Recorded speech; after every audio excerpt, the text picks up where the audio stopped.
Hello everyone. तो आज हम लोग डिस्कस करेंगे थर्मोडायनेमिक्स बेसिक्स पार्ट 4। आज आपका चौथा लेक्चर है बेसिक्स का, और ऑलमोस्ट आज बेसिक्स कवर हो जाएंगे और कल से आपके टॉपिक्स स्टार्ट हो जाएंगे, मेन टॉपिक्स जो हैं आपके। और कल से फर्स्ट लॉ का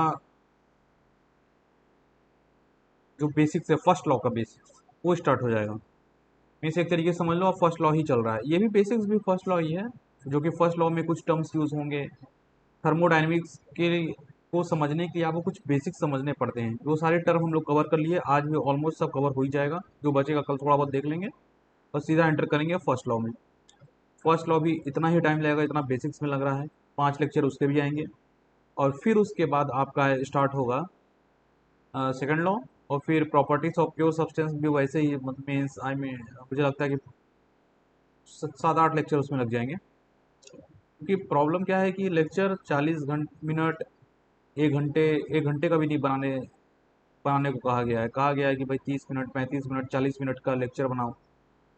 तो क्योंकि क्या होता है कि फिर अपलोडिंग में टाइम लगता है, बहुत ज़्यादा टाइम भी लग जाता है, और प्लस प्रॉब्लम ये होती है कि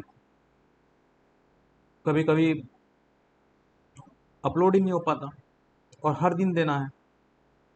और स्टूडेंट्स क्योंकि दूसरे दूसरे ब्रांच के लोग हैं, तो फिर अगर 1 घंटे से ज़्यादा बड़ा लेक्चर बनाएंगे तो फिर वो बोर भी हो सकते हैं। तो सारी चीज़ें देखनी होती हैं, और फिर आपको अपना मेन कोर सब्जेक्ट भी पढ़ना है। तो ये सारी चीज़ें देखते हुए ये डिसाइड किया गया है मैनेजमेंट के द्वारा कि 40 मिनट, 45 मिनट, 50 मिनट, वो तो मेरा है एक कि वो कवर हो जाता है। कभी कभी 1 घंटा भी क्रॉस कर जाता है, आप देखोगे पिछले लेक्चर में 1 घंटे भी क्रॉस हुए हैं। लेकिन फिर भी कोशिश करते हैं। अब क्या है कि कोई चीज़ छोड़ना नहीं चाहता ना, मैं चाहता हूँ कि मतलब इसी फ्लो में ही कवर हो जाए। तो फिर आज एक टॉपिक छोड़ दें अगर कल के लिए, तो फिर वो हो सकता है कि मैं भूल जाऊँ। If I will forget any topic, और गलती से वो आपके पेपर में आ गया, तो फिर मैं आपके पेपर को देखूंगा तो मुझे अच्छा नहीं लगा कि यार पढ़ाया नहीं था, वो आ गया, और पढ़ाना चाहता था मैं। तो जो भी होगा आपके अच्छे के लिए होगा, मैनेजमेंट के द्वारा जो भी डिसाइड किया जाएगा वो आपके अच्छे के लिए ही किया जाएगा।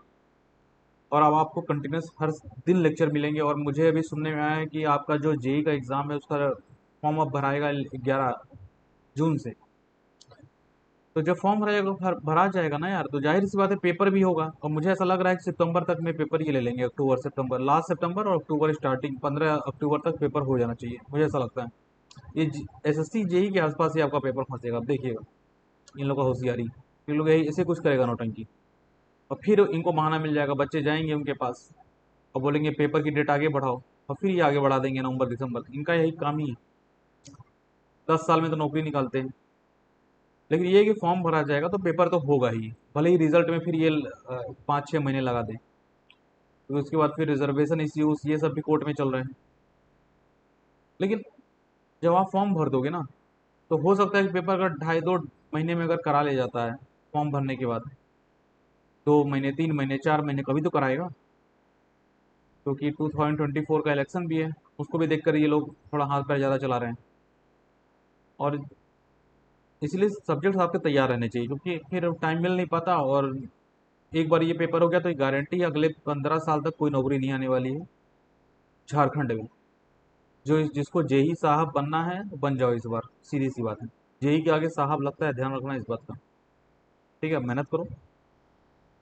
तो अपन सीधे अब मेन अपने सब्जेक्ट में आते हैं, थर्मो के बेसिक्स पार्ट 4। आज हम लोग डिस्कस करेंगे रिवर्सिबल। रिवर्सिबल प्रोसेस क्या होते हैं, प्रोसेस क्या होता है, पहले इसी को समझ लें क्या। चलो प्रोसेस ही समझ लो क्या होता है। थोड़ा प्रोसेस को समझते हैं, साथ ही साथ रिवर्सिबल प्रोसेस को भी समझेंगे कि रिवर्सिबिलिटी होती क्या है।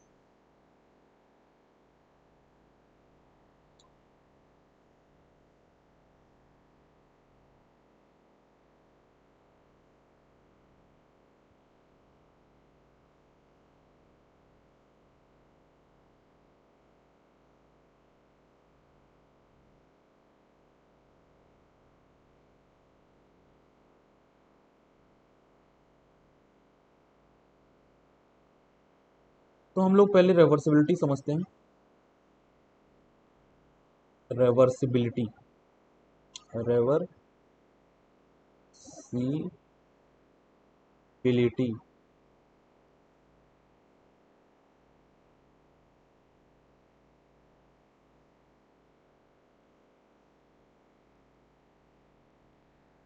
तो देखो, एक बात समझो, किसी भी प्रोसेस को रिवर्सिबल बोलेंगे तभी, a process is said to be reversible only if process is reversed. अगर किसी भी प्रोसेस 1 से 2 हो रहा है और फिर उसको हम 2 से 1 कर दें, अगर प्रोसेस को रिवर्स कर दें, तो it must follow the same path as it follows from 1 से 2। 1 से 2 जाने के लिए प्रोसेस ने जिस पाथ, जिस डायरेक्शन को फॉलो किया है, उसी पाथ को वो फॉलो करके वापस आए। मीन्स अगर 1 से 2 जा रहा है वो किसी भी प्रोसेस में, 1 से 2, 1 से 2, तो ये 1 से 2 है, 1 से 2, तो 2 से 1 भी यही पाथ फॉलो करना चाहिए, 2 से 1 भी यही फॉलो करना चाहिए, तो उसे हम रिवर्सिबिलिटी, उसे रिवर्सिबल प्रोसेस हम कहेंगे। तो ये बहुत इंपॉर्टेंट है, इसलिए इसको मैं लिखवा देता हूँ। इसको पहले तो आप लिखो point number 1, a process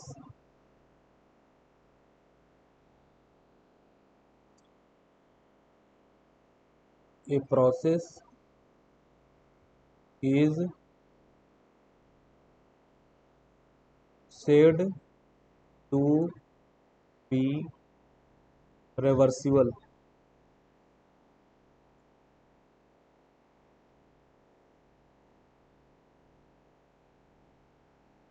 if when it is reversed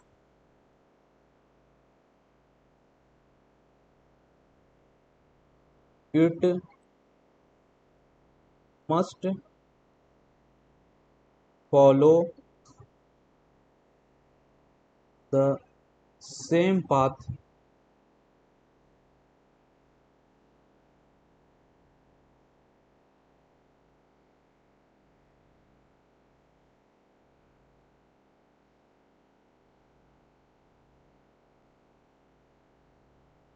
as it followed earlier। बहुत अच्छे से समझाएंगे यार, आप लोग परेशान मत हो एकदम, अभी तो कुछ बताया ही नहीं है। हाँ, अब देखो, a process is said to be reversible if when it is reversed it must follow the same path as it followed earlier। ठीक है, अब देखो इसको अच्छे से समझो, ये बहुत जरूरी है ना, इसलिए इसको तो मतलब क्या बताएं कितना जरूरी है।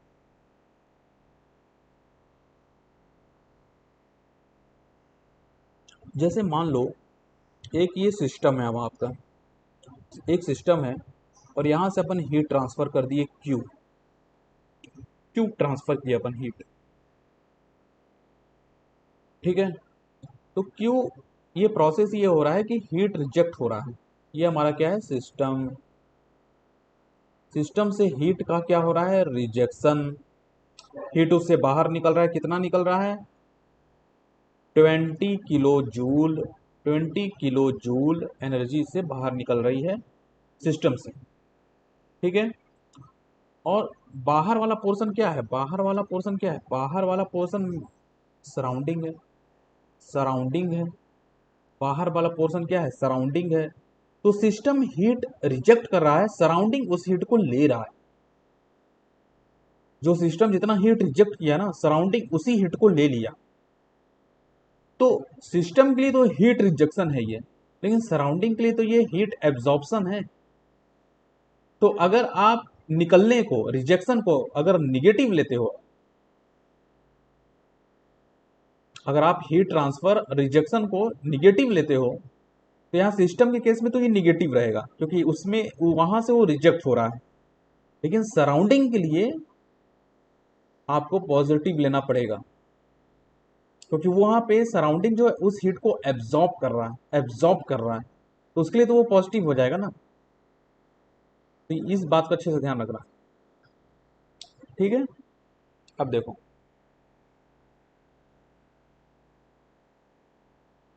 इसको समझो क्या हुआ है इसमें, इसको आपको समझना बहुत जरूरी है।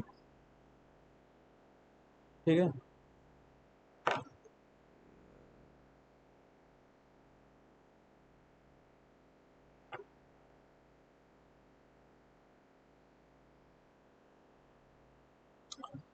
ये तो ठीक है। अब सपोज करो सराउंडिंग क्या कर रहा है, सराउंडिंग इसी हीट को वापस दे दे, इसी हीट को ये वापस दे देता है 20 किलो जूल, जो हीट लिया था वो वापस कर दिया। तो अगर आप सिस्टम को समझो, सिस्टम को अगर देखो, सिस्टम में नेट इफेक्ट क्या होता है इसको समझते हैं। जो Q1 से 2 था ना, सिस्टम को हम समझ रहे हैं, सिस्टम को देखो बस, सिर्फ सिस्टम को, सिस्टम में को देखो तो वहां से हीट रिजेक्शन हो रहा था -20 किलो जूल।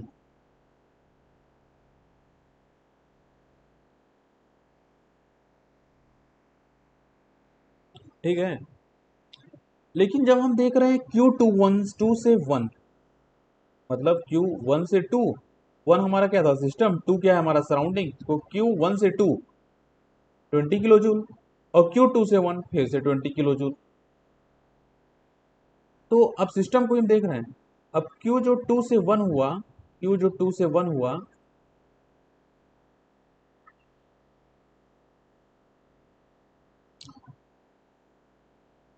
Q2 से 1 जो हुआ वो 20 किलो जूल है, वो भी 20 किलो है। लेकिन इस बार हम पॉजिटिव लेंगे क्योंकि हम सिस्टम को देख रहे हैं, सिर्फ सिस्टम को देख रहे हैं। सिस्टम में 20 किलो जूल एब्जॉर्ब कर रहा है, 20 किलो जूल रिजेक्ट कर रहा है। तो नेट इफेक्ट क्या हुआ मेरे भाई, नेट क्या हुआ, net net net 0 kilo joule. Net क्या हुआ, 0 किलो जूल। मतलब कुल मिला के बात ये हुआ है, मैं जो बताना चाह रहा हूँ आप समझो इस बात को। जिस पाथ से सिस्टम ने एनर्जी को रिजेक्ट किया था, उसी पाथ से सिस्टम ने एनर्जी को एब्जॉर्ब भी किया है। मतलब प्रोसेस हुआ है Q1 से 2, और जब Q2 से 1 हुआ तो रिवर्स हुआ, प्रोसेस रिवर्स हुआ ना, 20 किलो जूल दे रहा था, 20 किलो जूल लिया है। लेकिन आपका जो पाथ है, रास्ता है, वो तो वही है ना, रास्ता थोड़ी ना बदला, रास्ता वही है, जिस रास्ते से जा रहा था उसी रास्ते से वापस आया। ठीक है। तो इसी कारण नेट जो आपका आया वो क्या है, 0 किलो जूल। तो क्या ये प्रोसेस रिवर्सिबल है? हाँ भाई ये रिवर्सिबल है, बिल्कुल है reversible. This process is reversible, ये रिवर्सिबल प्रोसेस है। अभी तो हम बहुत टफ एग्जांपल लेंगे, तो हम बहुत समझाने के लिए अपन आपको बहुत इजी मैंने लिया है।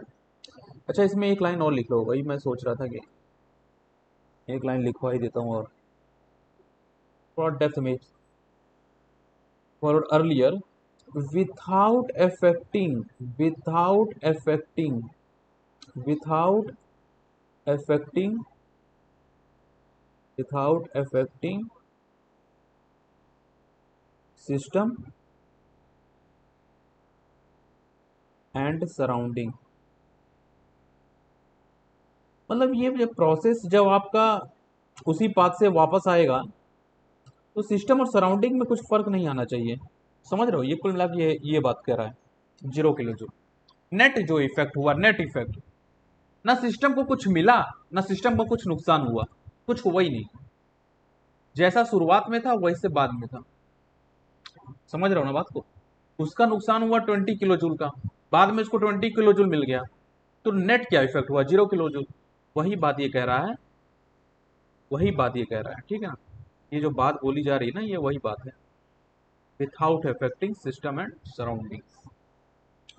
ठीक है। तो रिवर्सिबल प्रोसेस हम लोग ये क्यों पढ़ रहे हैं रिवर्सिबल, क्योंकि हर चीज का ये प्री मैच्योर्ड फॉर्म होगा।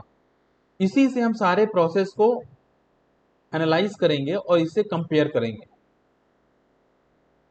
अब रिवर्सिबल प्रोसेस में एक और केस अपन लेते हैं, देखो अच्छे से।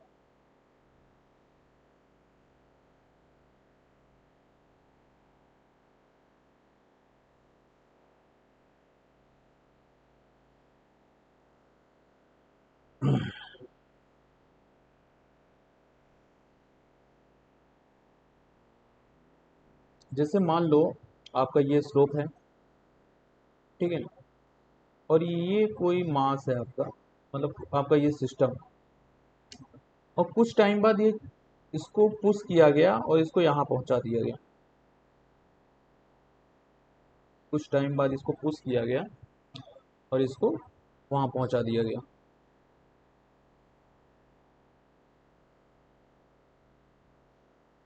तो हुआ क्या, ऐसा हुआ है कुछ। लेकिन मेरे भाई ये क्या था, 1 से 2 प्रोसेस है, 1 से 2 प्रोसेस है। तो ये हमारा है क्या, सिस्टम। ये हमारा क्या है, ब्लॉक जो है हमारा सिस्टम है, सिस्टम। और फिर दूसरा प्रोसेस, एक और प्रोसेस हो रहा है इसमें। बड़ी खतरनाक वाली बात यह है कि इसमें एक और प्रोसेस हो रहा है।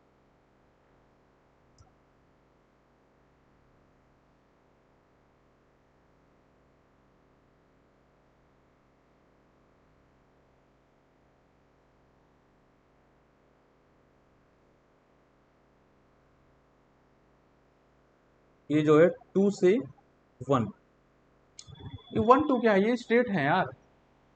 क्यों 1 से 2 स्टेट है ये, 1 स्टेट 2 स्टेट, समझ रहे हो ना। तो ये जो हमारा प्रोसेस था, सिस्टम हमारा 1 से 2 यहाँ पहुंच गया, फिर 2 से 1 वापस अपनी जगह पहुंच गया। अब आप ये बताओ, क्या ये रिवर्सिबल है? क्या ये प्रोसेस रिवर्सिबल है? सिस्टम को 1 से 2 लाए, फिर 2 से 1 लाए।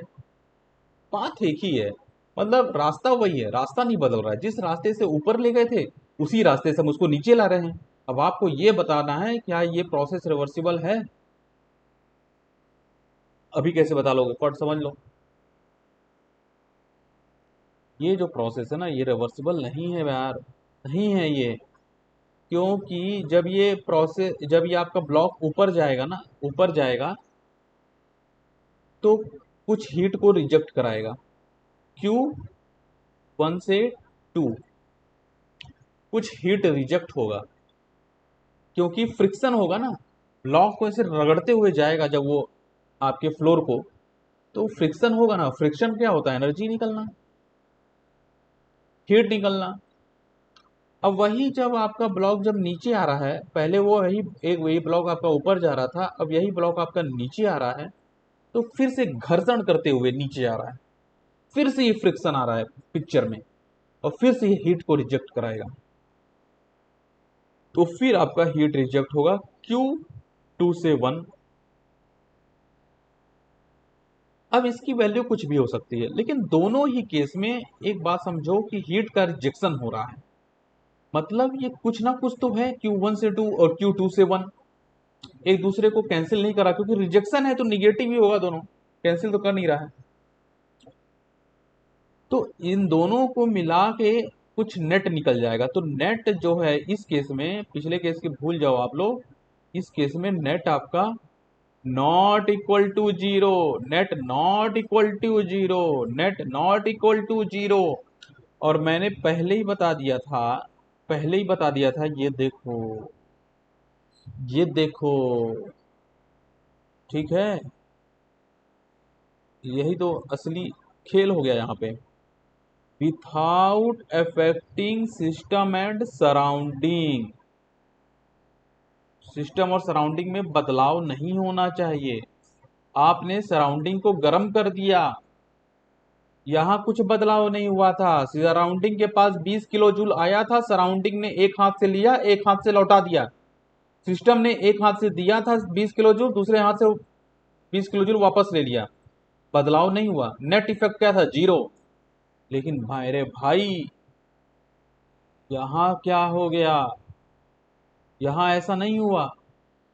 यहाँ आपने एक प्रोसेस में 1 से 2 में आपने हीट दिया, आपने सराउंडिंग को गर्म कर दिया, और जब Q2 से 1 हुआ तो भी आपने सराउंडिंग को गर्म कर दिया। तो सराउंडिंग में बदलाव हुआ ना। मतलब मतलब मतलब मतलब ये आपका ये आपका रिवर्सिबल रिवर्सिबल नहीं है, नहीं है। ये आपका रिवर्सिबल नहीं है, ये प्रोसेस आपका रिवर्सिबल नहीं है, ठीक है। अब देखो, ये प्रोसेस आपका रिवर्सिबल नहीं है, लेकिन पहला वाला प्रोसेस हमने देखो साफ साफ लिखा है रिवर्सिबल है, रिवर्सिबल है, ये रिवर्सिबल नहीं है। ठीक है, चलो अब नेक्स्ट टॉपिक पे। तो आप, आई होप आपको रिवर्सिबल प्रोसेस अच्छे से समझ में आ गया होगा।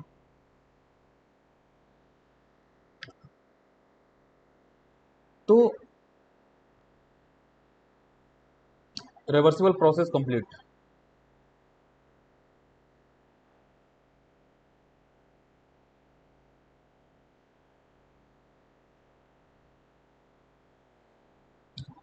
तो यार एक बात, इस वाले में इस सिचुएशन को देख के एक बात तो हमको समझ में आ रही है कि जहां भी फ्रिक्शन होगा प्रोसेस रिवर्सिबल नहीं हो सकता, इसको लिख लो।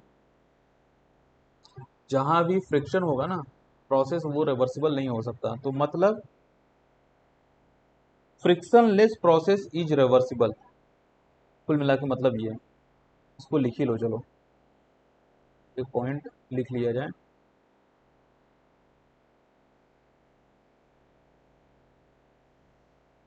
Friction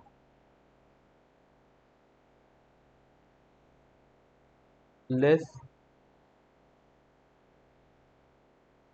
process are reversible.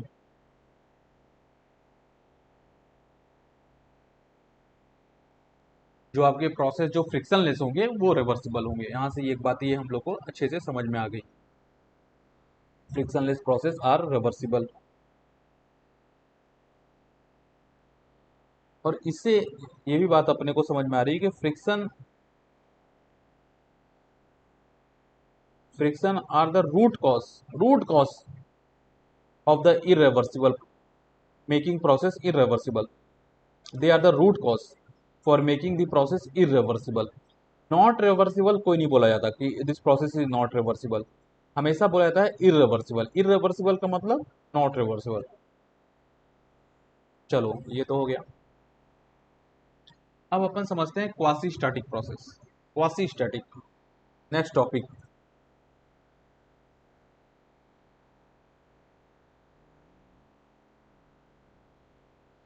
Next topic है आपका quasi quasi quasi static static quasi static process. बड़ा मजा आएगा इसको पढ़ने में यार, सही बता रहा हूँ। आप लोगों को जब इसको पढ़ोगे ना मजा आ जाएगा। क्वासी स्टैटिक का मतलब है, देखो क्वासी का मतलब होता है ना कि almost, almost, almost, almost. Static का मतलब होता है इक्विलिब्रियम, इक्विलिब्रियम। तो जो ऑलमोस्ट इक्विलिब्रियम हो, मतलब इक्विलिब्रियम कह दो चाहे रेस्ट कह दो, ठीक है, मतलब बदलाव जहां बहुत कम हो। तो भैया लिख लो, चलो यार हिंदी में भी थोड़ा बहुत, नहीं तो फिर बोलोगे यार हिंदी नहीं बोल रहा है ये। जहां बदलाव, जहां बदलाव, बदलाव, बदलाव बहुत कम, बहुत कम, जहां बदलाव बहुत कम, जहां भी बदलाव बहुत कम होगा, जहां चेंजेस आर वेरी लेस, वो प्रोसेस होंगे हमारे क्वासी स्टैटिक। और जहां बदलाव बहुत कम होता है तो हम इसको ऑलमोस्ट क्या रिवर्सिबल ही मान लेते हैं। Quasi static process are reversible. हाँ, अब यहाँ पे एक सवाल ये होता है, जितने भी रिवर्सिबल प्रोसेस हैं आप देखोगे वहां पे प्रोसेस होगा स्लो। और क्वासी स्टैटिक प्रोसेस बेसिकली ये होता ही स्लो है। ये स्लो होता है कि बदलाव, ये आप कह रहे हो बहुत कम। बदलाव का मतलब क्या होता है? बदलाव का मतलब होता है, बदलाव का मतलब, देखो बदलाव में थर्मोडायनेमिक लैंग्वेज में अगर बोला जाए, बदलाव का इंग्लिश में मतलब होता है ग्रेडियंट, ग्रेडियंट, ग्रेडियंट। ठीक है। और प्रोसेस है आपका क्वासी स्टैटिक प्रोसेस, आपका स्लो प्रोसेस है। क्योंकि जब बदलाव बहुत धीरे धीरे हो रहा है ना, तो प्रोसेस अपने आप स्लो हो जाएगा ना यार, प्रोसेस अपने आप स्लो हो जाएगा। जैसे एग्जांपल लेता हूँ, चलो एग्जांपल ले लो, अच्छे से समझ में आ जाएगा। क्लियर, देखो सब चीज़ अच्छे से होनी चाहिए। जैसे कि मान लो एक आप सिलेंडर ले रहे हो, सिलेंडर, ये क्या है आपका सिलेंडर, सिलेंडर ले लो और उसमें है आपका पिस्टन, पिस्टन। अब इसके ऊपर हम कुछ वेट रख देते हैं, कुछ वेट रख देते हैं, वेट रखते हैं और फिर ग्राफ बनाते हैं। अंदर गैस, अंदर अंदर कोई गैस है, उस गैस में बदलाव क्या हुआ वो हम देखेंगे। अंदर जो है आपकी कोई गैस है, कोई जो गैस है अंदर भरी हुई है, उसमें बदलाव क्या होता है वो हम देखेंगे। उसके लिए पहले आपका उसके लिए पहले आपका क्या होगा, हाँ ठीक है।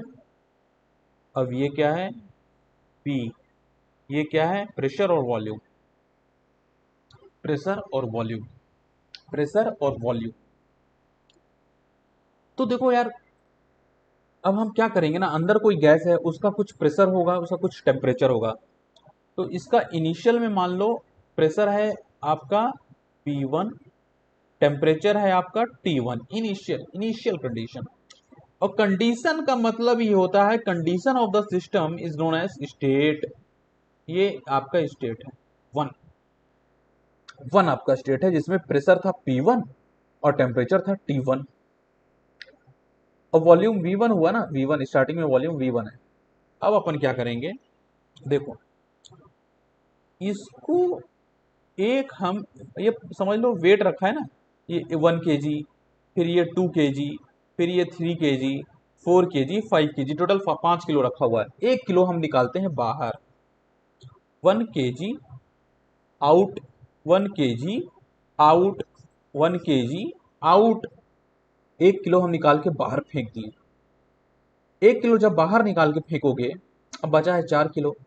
तो तुमको नहीं लगता कि भाई 1 किलो जहां निकाले तो थोड़ा सा जो है पिस्टन ऊपर हो जाएगा, क्योंकि 5 किलो रखा ही इसलिए गया था कि जो गैस जो नीचे से प्रेशर लगा रहा है ना, उस प्रेशर को जो mg फोर्स लगे वो उसको बैलेंस कर ले। तो अभी तो ये इक्विलिब्रियम में थी, बैलेंस कर रहा था, लेकिन जहां हमने 1 kg बाहर निकाल दिया, हो गया बैलेंस का सत्यानाश। अब ये पिस्टन आपका थोड़ा सा ऊपर हो जाएगा, क्यों, क्योंकि आपने 1 किलो बाहर निकाला था। ऊपर होगा तो वॉल्यूम बढ़ेगा, अंदर गैस का वॉल्यूम बढ़ेगा। तो जब बढ़ेगा तो हम दूसरे, तो वॉल्यूम बढ़ रहा है, वॉल्यूम बढ़ाना है हमको, ध्यान रखना, वॉल्यूम बढ़ाना है। मतलब हम ये नहीं कह सकते कि वॉल्यूम नहीं बढ़ेगा, वॉल्यूम बढ़ेगा। अब प्रेशर कम होगा, क्यों, प्रेशर जब कंप्रेस करते हो ना किसी चीज को तो उसका प्रेशर बढ़ता है। जैसे हम मान लो क्या कहते हैं, किसी भी चीज को कंप्रेस करो आप, एक कंटेनर में पानी रख लो और फिर जैसे इंजेक्शन हो, बड़ा वाला इंजेक्शन ले लो जो जानवरों को लगाया जाता है, और उसके पॉइंट को आप दबा लो ताकि प्रेशर बन सके, और एक तरफ से आप उसके ग्रिप बनाइए एकदम, आप प्रेशर लगाइए। एक टाइम के बाद आप वो आगे बढ़ेगा ही नहीं, उसमें अगर पानी भरा हुआ है तो आगे बढ़ेगा ही नहीं। कि जितना आप कंप्रेस करोगे ना, उसका प्रेशर और बढ़ेगा। यहाँ कंप्रेस नहीं कर रहे, यहाँ एक्सपेंड कर रहे हैं, तो गैस और फैलेंगी। पहले गैस दबी हुई थी, दबी हुई थी, बहुत ज़्यादा दबी हुई थी, सारे मॉलिक्यूल्स पास में थे तो प्रेशर ज़्यादा था। लेकिन जब आप सिलेंडर को, सिलेंडर में जो पिस्टन है, जब उसको आप थोड़ा रिलीफ दोगे, जब वो ऊपर जाएगा तो गैस और फैलेंगी और प्रेशर एक दूसरे में नहीं लगाएंगी, मतलब मॉलिक्यूल्स एक दूसरे मॉलिक्यूल्स में प्रेशर नहीं लगाएंगे। तो गैस जब और एक्सपेंड होगी तो उसका प्रेशर कम होगा, और एक्सपेंड हो रहा है तो मतलब वॉल्यूम भी बढ़ रहा है। ठीक है, फिर आप क्या करो, फिर आप क्या करो, दूसरा वाला 1 kg आउट, 1 kg आउट। ठीक है, फिर से आपने 1 kg और बाहर निकाल दिया, तो फिर से जो है वॉल्यूम बढ़ेगा, वॉल्यूम बढ़ेगा, वॉल्यूम बढ़ेगा और प्रेशर कम होगा।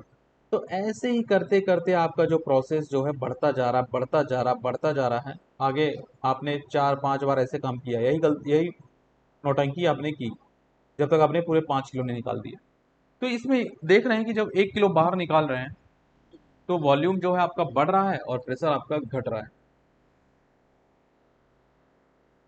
लेकिन अब ये बताना है, ये प्रोसेस था तो बड़ा slow,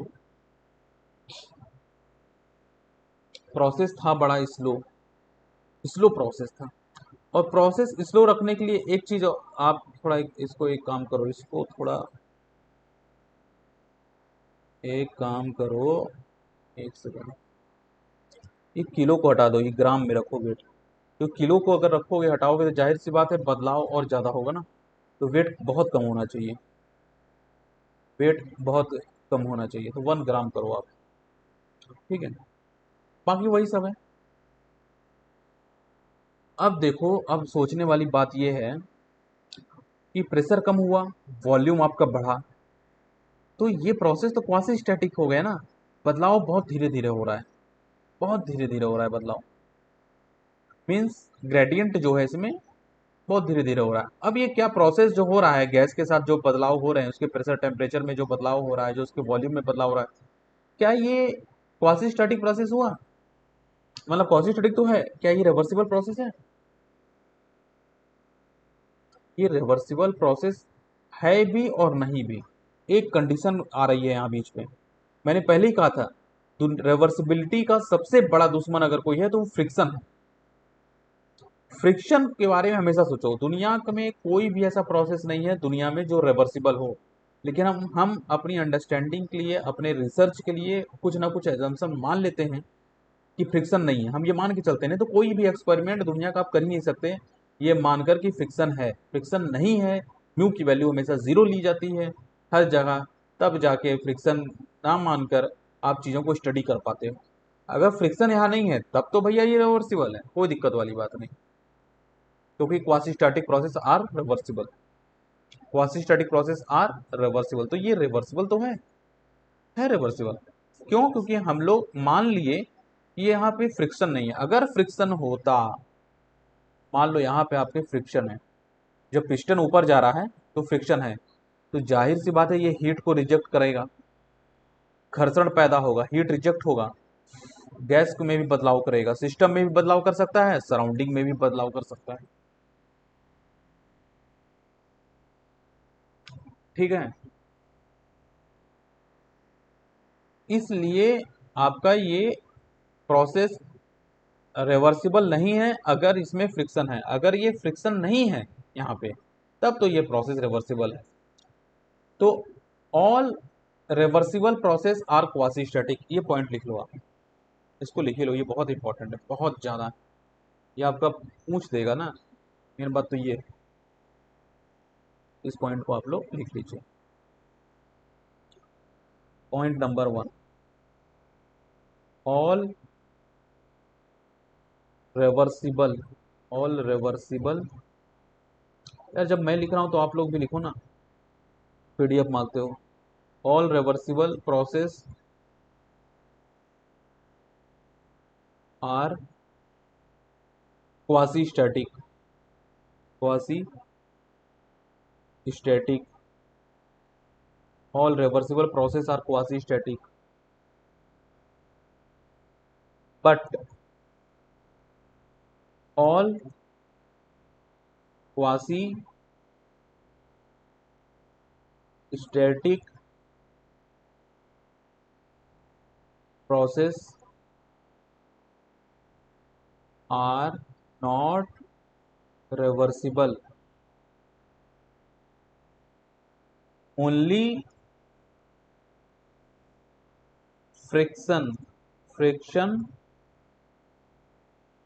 less process, only friction less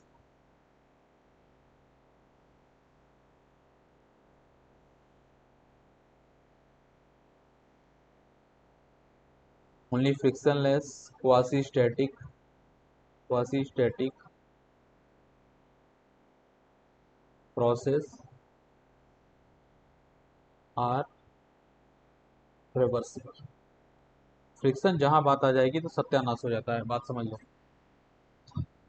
तो all reversible process are quasi static, but all quasi static process are not reversible, only frictionless quasi static process are reversible. ठीक है, ये हो गया, एक काम तो हो गया।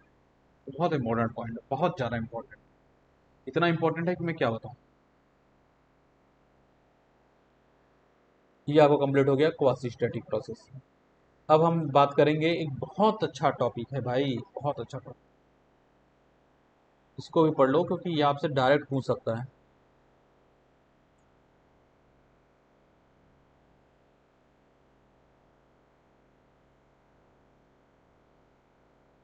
Gibbs face Gibbs face rule, Gibbs face rule, ये आप जान लीजिए। ये एक रूल है, बहुत इंपॉर्टेंट है डिग्री ऑफ फ्रीडम निकालने के लिए। तो इसमें क्या होता है, इसका जो फार्मूला है, पी, गिब्स ने दिया एक formula, P plus F is equals to C plus two. अब ये सारे टर्म को अपन समझ लेते हैं कि टर्म क्या है। Face means number of faces, number of faces that is solid, liquid, gas. System में हम देखेंगे कौन कौन से फेस हैं। ये तो आपका डिग्री ऑफ फ्रीडम है, डिग्री ऑफ फ्रीडम क्या होता है अभी अभी बात करेंगे। और ये number of chemical components, number of chemical chemical component, number of chemical component. ठीक है, अब डिग्री ऑफ फ्रीडम क्या होता है इसको समझ लो, लिख लो बल्कि, minimum number of independent, minimum number of independent intensive properties. अब यहाँ इंटेंसिव क्यों लिखे वही बताऊंगा मैं। Intensive properties, properties to fix the state of system. एक बात बताओ, जब स्टेट को फिक्स करना होगा, स्टेट क्या होता है, कंडीशन ऑफ द सिस्टम, मतलब पानी जो है कितने प्रेशर में है, कितने टेम्परेचर में है, और ये प्रेशर टेम्परेचर ये सब क्या होता है, इंटेंसिव प्रॉपर्टीज। इसीलिए हमने लिखा है minimum number of the independent intensive properties to fix the state of the system. मतलब ये कुल मिला के सिस्टम का जो भी स्टेट है उसको फिक्स करना है, तो उसके लिए कितनी प्रॉपर्टीज की रिक्वायरमेंट है, ये हमसे हर जगह पूछा जाता है। डिग्री ऑफ फ्रीडम निकालो, हर जगह पूछा जाता है। कोई भी आपको सिस्टम देगा उसमें कुछ भी होगा, कुछ ये कंस्टिट्यूएंट, ये कंस्टिट्यूएंट, ये कंस्टिट्यूएंट, ये गैस, ये पानी, वो पानी, और आपसे बोल देगा कि नहीं, इसका आप डिग्री ऑफ फ्रीडम निकालो। अब एक एग्जांपल लीजिए आप लोग, चलो एक एग्जांपल हो शानदार वाला, मजेदार एग्जांपल। एक आप लीजिए कंटेनर, एक कंटेनर है,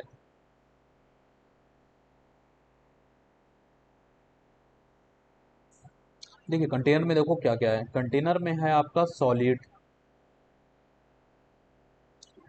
नहीं नहीं ऐसे ऐसे बताऊंगा तो फिर दिक्कत हो जाएगी आप लोग।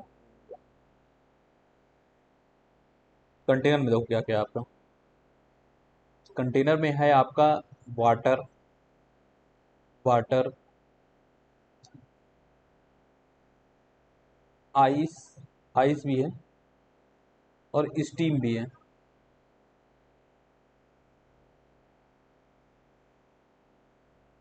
कंटेनर में आपका है आइस, वाटर, स्टीम। वाटर क्या है भाई मेरे, वाटर क्या है, वाटर है आपका लिक्विड, आइस क्या है आपका सॉलिड, स्टीम क्या है आपका गैस। एक बात बताओ, तो नंबर ऑफ फेज कितने हैं, नंबर ऑफ फेज हैं आपके थ्री, सॉलिड, लिक्विड और गैस। सिस्टम में हमारा जो ये आपका जो कंटेनर है वो आपका सिस्टम है, और इसमें तीन फेस हैं, सॉलिड, लिक्विड और गैस, इसलिए हम लिखे हैं तीन फेस। अब हमें इसका डिग्री ऑफ फ्रीडम निकालना है। अब number of the chemical component constituents कौन कौन से हैं बताओ मेरे भाई, तीनों पानी ही तो है। स्टीम में मैंने क्या बोला था, पानी, it is the gaseous form of water at very high temperature. तो गैसियस फॉर्म ऑफ वाटर मतलब पानी। आइस किस चीज का है, पानी की ठंडा कर दो बहुत ज्यादा, फ्रीज कर दो तो वो क्या बन जाता है, आइस। ठीक है, बर्फ बन गया पानी, और पानी तो पानी है। तीनों H2O ही है ना, एक ही चीज तो है। इसलिए number of the chemical components 1 + 2। तो हमारा यहाँ डिग्री ऑफ फ्रीडम जो निकल के आएगा मेरे भाई वो 0 हो गया। वो डिग्री ऑफ फ्रीडम जो आपका निकल के आया वो 0 हो गया, क्योंकि ये पानी है, पानी। और यही है मेरे भाई, इसको कहते हैं हम लोग ट्रिपल पॉइंट। यहाँ से मैंने आपको बहुत अच्छा चीज दे दिया है। अब जो लोग समझ गए होंगे वो समझ गए होंगे अच्छे से कि ट्रिपल पॉइंट की बात हो गई है यहाँ पे। अब ट्रिपल पॉइंट जहाँ पे आपका कोई सब्सटेंस तीनों फेस में एग्जिस्ट करे, यहाँ आपका पानी तीनों फेस में एग्जिस्ट कर रहा है। पानी जो है आपका तीनों फेस में एग्जिस्ट कर रहा है, सॉलिड, लिक्विड और गैस। कंपोनेंट है 1, तीनों फेस में एग्जिस्ट कर रहा है, तो वो हो जाता है ट्रिपल पॉइंट। और यहाँ पे ये हो गया आपका ट्रिपल पॉइंट। और देखो ट्रिपल पॉइंट क्या होता है, ज़्यादा मैं इसको भी बहुत डेप्थ में नहीं बताऊंगा, लेकिन इतना बता दूंगा कि काम बढ़िया से हो जाएगा आपका। ट्रिपल पॉइंट यहाँ पे क्या होता है ना, इंटेंसिव प्रॉपर्टीज जो होती हैं वो फिक्स हो जाती हैं। ये बेसिकली एक यूनिक स्टेट है, यूनिक स्टेट, यूनिक स्टेट। ठीक है, यहाँ पे इंटेंसिव प्रॉपर्टीज, आपकी intensive properties, intensive properties, properties जो है जैसे कि pressure, temperature are fixed. Triple point में क्या होता है कि जो इंटेंसिव प्रॉपर्टी होती है वो आपकी वो फिक्स हो जाती है। बस इतनी सी बात है। इस बात को मेरे भाई आप लोग को बहुत अच्छे से याद रखना है। ये कोई मामूली बात नहीं लिख दी गई है कि हवा में ऐसे मामूली, ये बहुत इंपॉर्टेंट है, याद रखना इस मेरी इस बात को। ट्रिपल पॉइंट एक यूनिक स्टेट है जहाँ पे कोई भी सब्सटेंस तीनों फेस में एग्जिस्ट करता है, और यहाँ पे इंटेंसिव प्रॉपर्टीज जो होती हैं वो फिक्स हो जाती हैं। मतलब अब आप लोग बोल सकते हो क्या ये कंटेनर में जो भी प्रॉपर्टी है वो फिक्स है क्या, मतलब टेम्परेचर और प्रेशर यहाँ फिक्स है क्या। हाँ बिल्कुल भाई। और वाटर केस में तो टेम्परेचर जो स्टैंडर्ड जो होता है, क्योंकि एक्सपेरिमेंट में सब हो चुका है ना, हम लोग तो सिर्फ बता रहे हैं एक्सपेरिमेंट ये हुआ था। तो यहाँ पे basically triple point of water, ये वाटर ही तो है, 221 बार और 374 डिग्री सेंटीग्रेड। इस कंडीशन में है ये आपका सिस्टम, इस कंडीशन में है आपका सिस्टम। ये ट्रिपल पॉइंट ऑफ वाटर है, triple point of water. 374 degree Celsius 221 bar, 374 degree Celsius 221 bar, triple point of water. Triple point में ये कंडीशन है, ट्रिपल पॉइंट ऑफ वाटर। ठीक है, ये triple point, triple point, triple point बहुत बार पूछा जाता है यार ये। आपसे पूछ देगा ट्रिपल पॉइंट ऑफ वाटर का आप टेम्परेचर और प्रेशर बताओ, यही पूछा जाता है, यही है। इंटेंसिव प्रॉपर्टीज फिक्स हो गई, खत्म, टाटा बाय बाय, सब खत्म। ठीक है, यही सब है जो आप लोग को डरा डरा देता है चीजें, बेसिक बेसिक बातें। देख लो, खत्म, सपाट हो गया, सब खत्म, काम तमाम। अब क्या पढ़ेंगे अपन, तो टाइम तो ऐसे टाइम कितना हो रहा है, मतलब जल्दी खत्म करना पड़ेगा। तो अब पढ़ेंगे अपन, देखो first law, second law of thermodynamics आपके सिलेबस में लिखा हुआ है, लेकिन फर्स्ट लॉ तो सिर्फ एक स्टेटमेंट है, del Q equal to D U plus del W, वो तो मैं लिखवा दूंगा। लेकिन ये सारी चीज़ें हैं क्या, heat transfer, work transfer, internal energy, ये सारी चीज़ें पहले पढ़नी पड़ेंगी। फिर तो लास्ट में भी स्टेटमेंट लिखा देंगे आपका फर्स्ट लॉ कंप्लीट। और फिर जो आपका सेकंड लॉ है उसको भी उसका एप्लीकेशन ही है, तो सब वो भी दो तीन स्टेटमेंट्स हैं, केल्विन, प्लैंक्स और ये सब क्लॉसियस, वो सारी चीज़ें पढ़ लेंगे, खत्म। प्योर सब्सटेंस में थोड़ा टाइम लगेगा, 5 6 7 8 लेक्चर लग जाएंगे इसमें। मतलब अब आधे आधे घंटे का ले रहे हैं, 7 घंटे का है तो मतलब 10 लेक्चर आप मान लो। तो ये सारी चीज़ें। तो आज हम लोग पढ़ते हैं जीरोथ लॉ ऑफ थर्मोडायनेमिक्स। इसको समझें पहले। फर्स्ट और सेकंड लॉ तो समझ में आता है, जीरोथ लॉ बहुत छोटा होता है, बहुत ही छोटा सा चीज़ है, इसको पढ़ते हैं जीरोथ लॉ।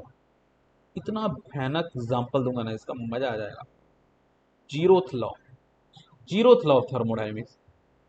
अगर कभी कोई पूछ ले कि पहला लॉ कौन सा है, तो भैया पहला लॉ फर्स्ट लॉ है, फिर सेकंड लॉ है, फिर उसके बाद जीरोथ लॉ आया है। जीरो नाम दे दिया गया है, इसलिए लोग कंफ्यूज ना हो जाना कि जीरोथ लॉ पहले आया होगा, फिर फर्स्ट लॉ आया होगा, फिर सेकंड लॉ। नहीं, पहले फर्स्ट लॉ आया, फिर सेकंड लॉ आया, फिर जीरोथ लॉ आया। लेकिन जीरोथ लॉ का इंपॉर्टेंस कितना बड़ा है ये तो देखो।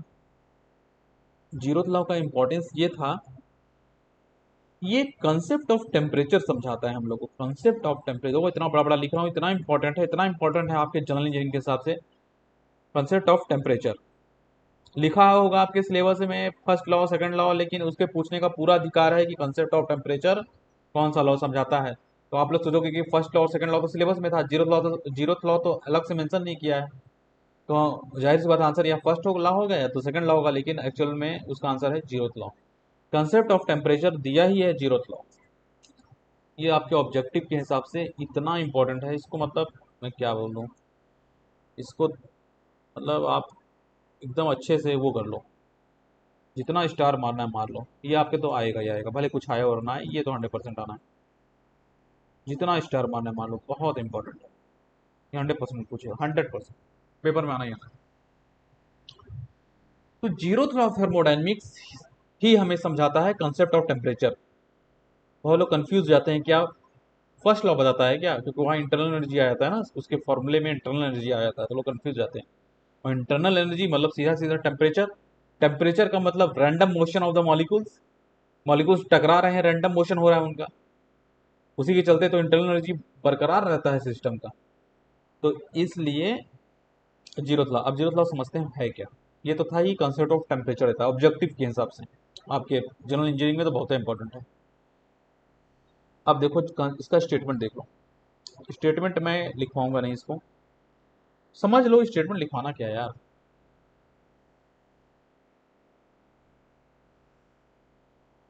जैसे मान लो, तो आप लोग को पता ही है मैं एग्जाम्पल कितना खतरनाक दूंगा।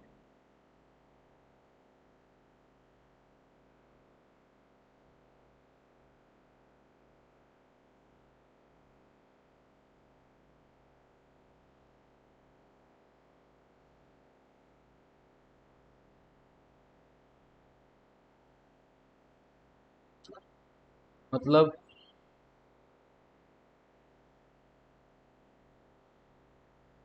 ए, बी और सी। If a body A is in contact with body B and body B is in contact with body C, और अगर ये भी है कि बॉडी ए और body B are in thermal equilibrium, मतलब जो टेम्परेचर ए का है वही टेम्परेचर बी का है। मतलब अगर ऐसा केस बन रहा है कि temperature of A is equals to temperature of B, अगर if body A is in contact with body B and their temperatures are equal, and if body B is in contact with body C, और body B का जो temperature है वही body सी का भी temperature है, तो जाहिर सी बात है temperature of A equal to temperature of C. ये बहुत इंपॉर्टेंट। मतलब if a body A is in thermal equilibrium with body B and body B is in thermal equilibrium with body C, then automatically body A and body C are in thermal equilibrium automatically. मतलब ए और सी का भी temperature same होगा। लेकिन एक बात याद रखना, ए और सी को पहले ही टच मत करा देना, ये सेपरेट होने चाहिए। ये तो इसमें इतना इंपॉर्टेंट पॉइंट है, ये सेपरेट हैं पहले से। अगर आप इसको टच करा दोगे तो इस टेम्परेचर कंडक्शन के द्वारा एक ना एक टाइम पे ये इक्विलिब्रियम में आ ही जाएंगे और ये दोनों एक ही टेम्परेचर पे हो जाएंगे। इसलिए ये सेपरेटली हैं, सेपरेट सेपरेट, ये शब्द बहुत इंपॉर्टेंट है, याद रखना। ये तो मतलब ही क्या होगा तीनों को जोड़ दोगे तो, ये तो याद रखना ए और सी सेपरेट होने चाहिए। तो if A and B are in thermal equilibrium and B and C are in thermal equilibrium, then automatically A and C are also in thermal equilibrium. Then A and C are also in thermal equilibrium. Confirm हो गया ये, समझ पाए? उम्मीद करता हूँ आपको समझ में आ गया होगा। अब देखो ए और सी जो है हमारा ये भी थर्मल इक्विलिब्रियम में है। अब एक इतना बढ़िया इसका एग्जांपल लेते हैं, एकदम मतलब मजा आ जाएगी। एग्जांपल ऐसा होना चाहिए कि मजा आ जाए। एग्जांपल देखो अब तुम लोग, अब पहले तो आपका मैं मुंह बना लेता हूँ, ऐसे नाक बना लो, मुंह बना लो, ये ठीक है। ये है आपका, ये आपके बाल, यहाँ आपका कान है, और ये ऐसा आपका गर्दन है। एक इंसान का कैसा लगा फिगर, मुझे मालूम है, अच्छा ठीक है। तो ये एक इंसान है। अब ये क्या लगा लिया है मुंह में, थर्मामीटर, इसने लगाया है थर्मामीटर। अब खुद सोचो वहां पे कौन सा लॉ फॉलो होता है पता है? थर्मामीटर जब आप टेम्परेचर मेजर करते हो अपने बॉडी का, तो वहां पे जीरोथ लॉ फॉलो होता है, जीरोथ लॉ। बहुत लोग वहां पे फर्स्ट लॉ लगा के आ जाएंगे, वहां जीरोथ लॉ फॉलो होता है। देखो कैसे।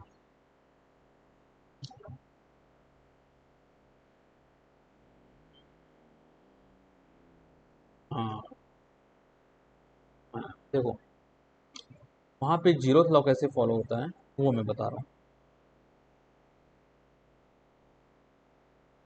ये आपका थर्मामीटर है, ये आपका थर्मामीटर है। अब इसके अंदर है क्या चीज, मरकुरी, मरकुरी। इसके अंदर क्या है, ये आपका क्या है, मरकुरी, मरकुरी, ठीक है, मरकुरी है इसके अंदर। इसको आप सी मान लो, सी। और जो ये ग्लास है ना, बाहर वाला जो आपका ये ग्लास है, ये आपका जो ग्लास है, इसको आप बी मान लो। और जो आपका जो एक खोपड़ा, ये जो आदमी है, ये तब आप मान लो कि ये थर्मामीटर लगाया हुआ है। थर्मामीटर बहुत बड़ा बना देते हैं ना, आदमी से बड़ा बना देते हैं, क्या दिक्कत? समझ तो जाओगे ही आप लोग कि मैं बताना क्या चाह रहा हूँ, ठीक है। ये मरकुरी है, और ये आदमी है आपका, आदमी है आपका ए, आदमी है आपका ए, ग्लास है आपका बी, मरकुरी है आपका सी। तो देखो आदमी का जो मुंह है वो, मतलब आदमी मान लो आप, A is in thermal equilibrium with glass B, वो दोनों रूम टेम्परेचर पे हैं, ठीक है। ए थर्मल इक्विलिब्रियम में आ जाएगा आपके ग्लास के, ये जो आपका जो ये बल्ब होता है ना स्टार्टिंग वाला, ये पोर्शन। तो कुल मिला के इसको ही मैं ग्लास बोल रहा हूँ, ठीक है। थोड़ा समझने की कोशिश करो, अपने से भी कुछ दिमाग लगाया करो आप लोग। मैं ये कहना चाह रहा हूँ, आप ये बाहर वाला ग्लास, ये थोड़ी ना पूरे मुंह में जा रहा है, आपके आपके मुंह में तो सिर्फ इतना पोर्शन जा रहा है ना, उसका बल्ब जा रहा है, उसको मैं बोल रहा हूँ, उसको मैं भी बोल रहा हूँ, ठीक है। तुम लोग कंफ्यूज हो गए, मैं समझ गया। तो इसको हटा दो।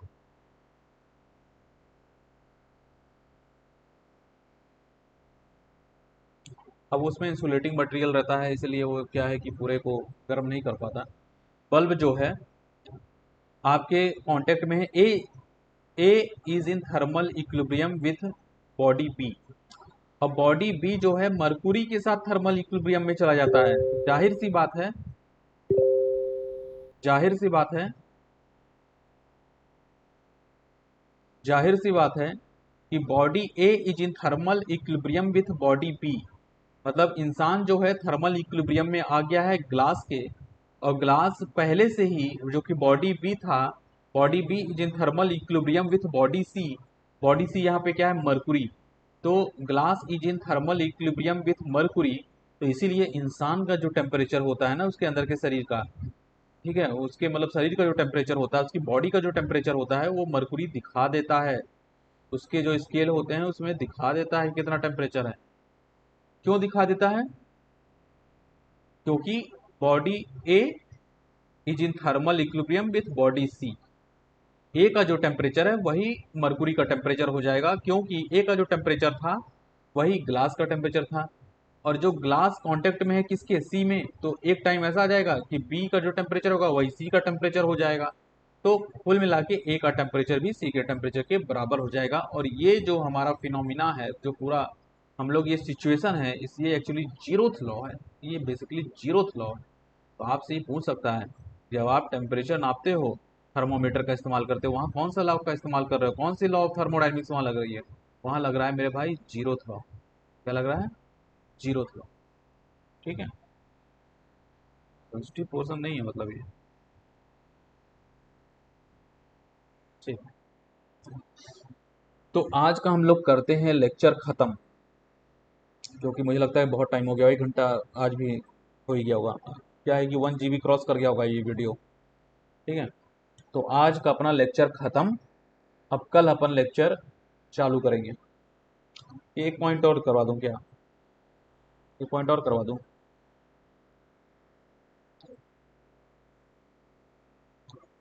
फिर वही ज़्यादा हो जाएगा। चलो करवा ही लेते हैं यार, क्यों छोड़ें कल के लिए।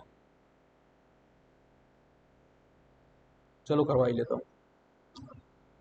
देखो एक चीज़ बहुत इंपॉर्टेंट ये है, देखो मैं कोई चीज़ जल्दीबाजी में नहीं करवाता, ठीक है? तो आप लोग बस में कुछ छोड़ देगा, ऐसा ऐसा होगा ही नहीं।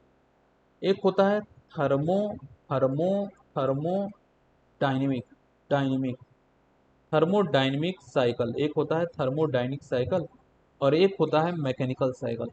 Mechanical cycle,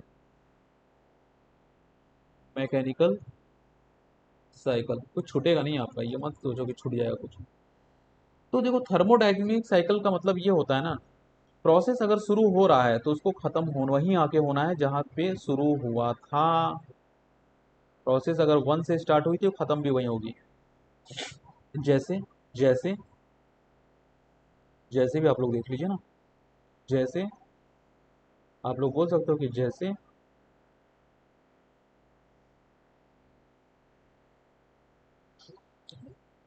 I mean to से,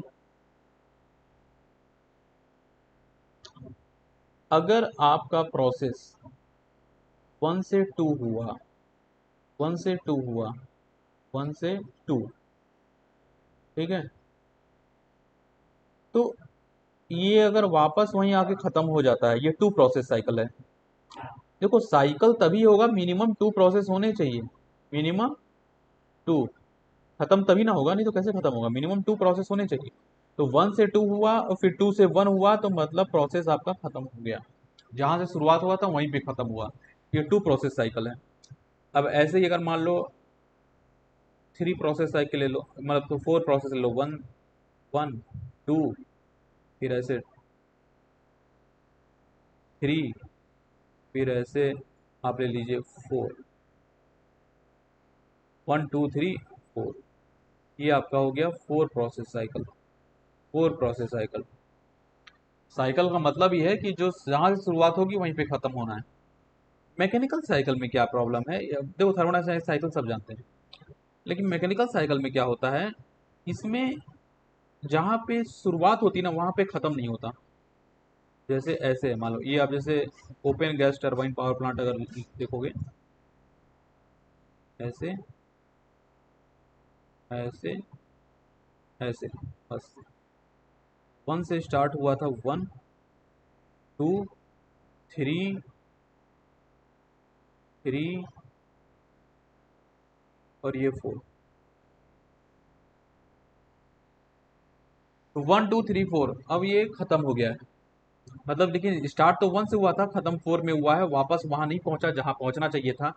और ये एक एग्जांपल अगर पूछा जाए मैकेनिकल साइकिल का, वैसे मुझे लगता नहीं पूछा है, फिर भी अब इतना बताया है आप लोगों को, तो एग्जांपल भी लोगों लिख लो इसका। गैस टरबाइन में, गैस टरबाइन में एक ओपन साइकिल होता है। गैस टरबाइन क्लोज साइकिल नहीं, ओपन साइकिल। क्लोज साइकिल तो फिर वही हो गया ना। गैस टरबाइन में अपन पढ़ते हैं इसको open cycle, open cycle, open cycle gas turbine power plant. वो भी आपका बेसिक में है तो पढ़ाया जाएगा। तो गैस टरबाइन ओपन साइकिल जो गया, थर्मोडायनेमिक साइकिल और मैकेनिकल साइकिल ये भी बता दिया गया। अब आपका आज का जो काम था कार्यक्रम पूरा कंप्लीट। अब आप लोग अच्छे से पढ़िए, खूब खूब पढ़िए, इतनी मेहनत करिए क्या बताऊं। 10 15 साल में नौकरी नहीं निकलेगी, बता दे रहा हूँ, झारखंड का जो हाल चल रहा है। आज आपका थर्मो बेसिक्स 4 कंप्लीट हुआ। तो अब हम लोग अब बाद में मिलेंगे और आज के लेक्चर को हम लोग कंप्लीट करते हैं। Bye bye, good night, good day. और खूब मेहनत करिए, खूब पढ़िए, जम लगा के पढ़िए, दम लगा के पढ़िए, खूब मेहनत करिए। और जो आज जितने भी वीडियो डाले जाते हैं ना, उसी दिन ख़त्म कर लिया करो आप। बाद में क्या पता टाइम मिले या ना मिले, फिर छोड़ दूंगा, फिर इकट्ठे इतना ज़्यादा हो जाएगा, फिर दिक्कत होगी आप लोगों को। Okay bye.